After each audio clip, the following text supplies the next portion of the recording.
இன்னைக்கு ஒரு ஹெல்த்தியான ஒரு ரெசிபி பண்ண போகிறேன். கேரளாவில் இது மோஸ்ட்லி ஆடி மாதம் தான் செய்வாங்க. இங்கே ஆடி மாதம் கர்க்கிடக மாதம்னு சொல்லுவாங்க. சேம்பங்கிழங்கு நம்ம அடிக்கடி பண்ணுவோம், ஆனால் சேம்பந்தண்டு மோஸ்ட்லி நிறைய பேருக்கு தெரிஞ்சிருக்காது. சேம்பந்தண்டு உடம்புக்கு ரொம்ப நல்லது. இந்த சுவையான சேம்பந்தண்டு குழம்பு எப்படி செய்கிறதுன்னு இந்த வீடியோவில் பார்க்கலாம். சேம்பந்தண்டு தோலெல்லாம் சீவி சின்ன பீஸாக கட் பண்ணி எடுக்கலாம். இது தோரம் மாதிரி வைக்கலாம், இல்லைன்னா குழம்பு மாதிரி கூட வைக்கலாம். நான் இன்னைக்கு பருப்பு தேங்காய்லாம் அரைச்சி குழம்பு மாதிரி வைக்க போகிறேன். தோரம் மாதிரி வச்சா பசங்க அவ்வளவா சாப்பிட மாட்டாங்க. பருப்பெல்லாம் போட்டு குக்கரில் நல்லா வேக வச்சு சாதம் கூட பிசைஞ்சு கொடுத்தா ருசியாகவும் இருக்கும், பசங்க கொஞ்சம் நல்லா சாப்பிடுவாங்க. இந்த மாதிரி சின்ன சின்ன பீஸாக கட் பண்ணி எடுத்துக்கோங்க. ரொம்ப சின்னதாக கட் பண்ணணும்னு இல்லை, ஒரு மீடியம் சைஸில் கட் பண்ணி எடுத்துக்கோங்க. இந்த மாதிரி கட் பண்ணிக்கோங்க. இது நிறைய எடுத்தாலும் குக்கரில் வேக வைக்கும்போது குவான்டிட்டி கொஞ்சம் கம்மி ஆகிடும். இது கூட சேம்பு இலையும் கிடைக்கும், அதுவும் உடம்புக்கு ரொம்ப நல்லது. அந்த இலையும் சின்னதாக கட் பண்ணி நம்ம குழம்புல போடலாம்.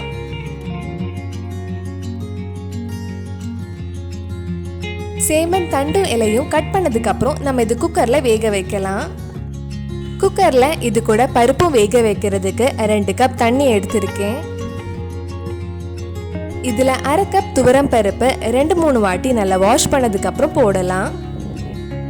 இது கூட நம்ம கட் பண்ணி வச்சிருக்கிற சேம்பன் தண்டும் சேம்பு இலையும் போட்டுக்கோங்க.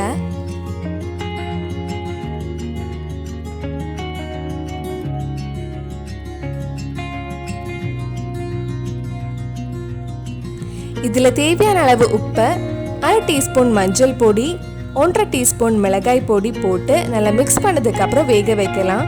மிளகாய் பொடி உங்கள் காரத்துக்கு ஏற்ப போட்டுக்கோங்க. நான் பசங்கெல்லாம் சாப்பிட்றதுனால ரொம்ப காரம் ஆட் பண்ணலை. இதெல்லாம் ஒரு வாட்டி நல்லா மிக்ஸ் பண்ணதுக்கு அப்புறம் குக்கரில் ஒரு விசில் வைக்க போகிறேன். உங்களுக்கு பருப்பு தண்டெல்லாம் நல்லா குழஞ்சி வேணும்னா 2 விசில் கிட்ட வச்சுக்கோங்க.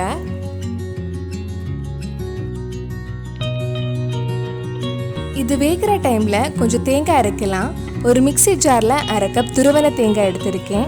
அதில் 4 சின்ன வெங்காயம், 2 பூண்டு, 1/4 டீஸ்பூன் ஜீரகம், 1/2 டீஸ்பூன் மஞ்சள் பொடி சேர்த்து கொஞ்சம் தண்ணி ஊற்றி நல்லா ஸ்மூத் பேஸ்ட்டாக அரைச்சி எடுக்கலாம். குக்கர் ப்ரெஷர்லாம் போனதுக்கப்புறம் இது வெந்துடுச்சான்னு ஓப்பன் பண்ணி பார்க்கலாம். நம்ம சேனலில் இதுக்கு முன்னாடி பண்ண குழம்பு ரெசிபி, வெஜ் ரெசிபிஸ் எல்லாம் உங்களுக்கு பார்க்கணுன்னா அதோட லிங்க் கீழே டிஸ்கிரிப்ஷனில் இருக்குது. அந்த வீடியோஸும் போய் பாருங்கள். நல்லா வெந்திருக்கு. இனி இதில் நம்ம அரைச்சி வச்சிருந்த தேங்காய் சேர்த்து கொஞ்ச நேரம் மறுபடியும் கொதிக்க வைக்கலாம்.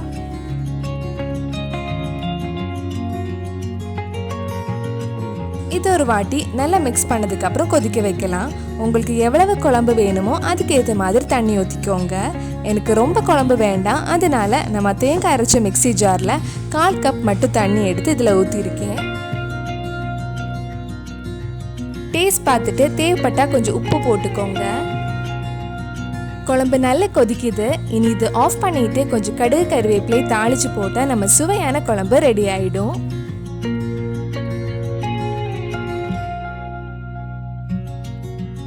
சின்ன பேனில் கொஞ்சம் எண்ணெய் ஊற்றி கடுகு, 4 காஞ்ச மிளகாய், கொஞ்சம் கருவேப்பிலையும் தாளித்து குழம்புல போடலாம். நல்ல டேஸ்ட் வாசனை கிடைக்கிறதுக்காக இதில் தேங்காய் எண்ணெய் தான் யூஸ் பண்ணியிருக்கேன்.